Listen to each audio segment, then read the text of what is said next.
विश्व चैतन्य नारायण महाराज की आवाज कमी येतोय। विश्व चैतन्य नारायण महाराज की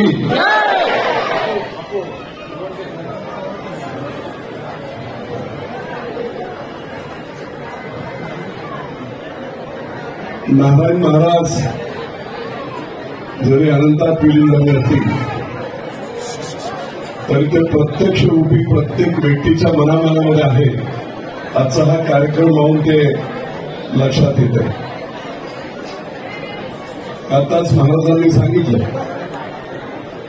की सत्संग असायलाच हवा।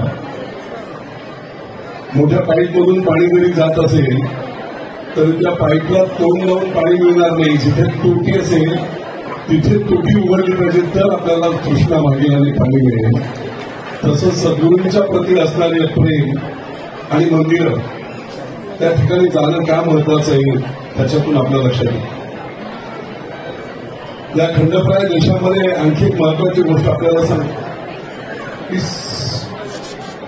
सत्संग कशासाठी हवा।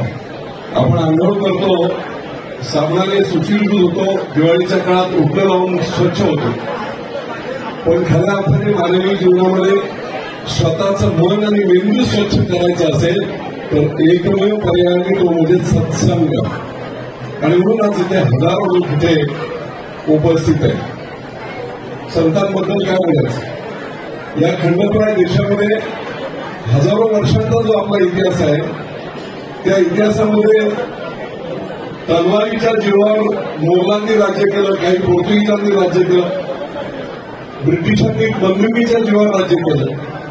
आमच्यासारख्या अद्ययावत आपल्या लोकांनी बॅलेट पेपरच्या आणि मशीनच्या बॅलेट पेपरवर याच्यावर राज्य केलं। परंतु प्रत्येकाची सत्ता काही काळ टिकली, कुणाची 100 वर्ष, कुणाची 200 वर्ष, कुणाची 500 वर्ष, पण खऱ्या अर्थाने संपूर्ण मानवावर कायमस्वरूपी मनावर राज्य करणारी कुठची एकच जी राज्य करणारी जी संस्था आहे आणि ती म्हणजे संतांची सत्ता ही अबाधित आहे। आणि म्हणून आज ज्या पद्धतीने इथे सर्व हा जनसागर मोठलाय की आपल्या सर्वांचं मनपूर्वक आमदार म्हणून आपल्या सर्वांचं मनपूर्वक स्वागत करतो। टेंबे महाराजांच्याबद्दल जे सांगितलं गेलंय निश्चितपणे दत्त महाराज त्यांच्याबरोबर खेळायचं असं जर बोलतायत मी पहिल्यांदा ऐकलं।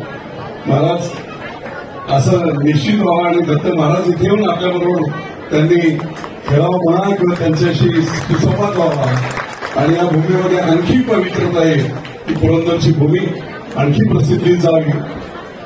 निश्चितपणे असं घडेल। इथे बोलावलं मानसन्मान केला त्याबद्दल आपलं सर्वांचं मनपूर्वक आभार मानतो आणि माझ्या वाणीला विराम देतो।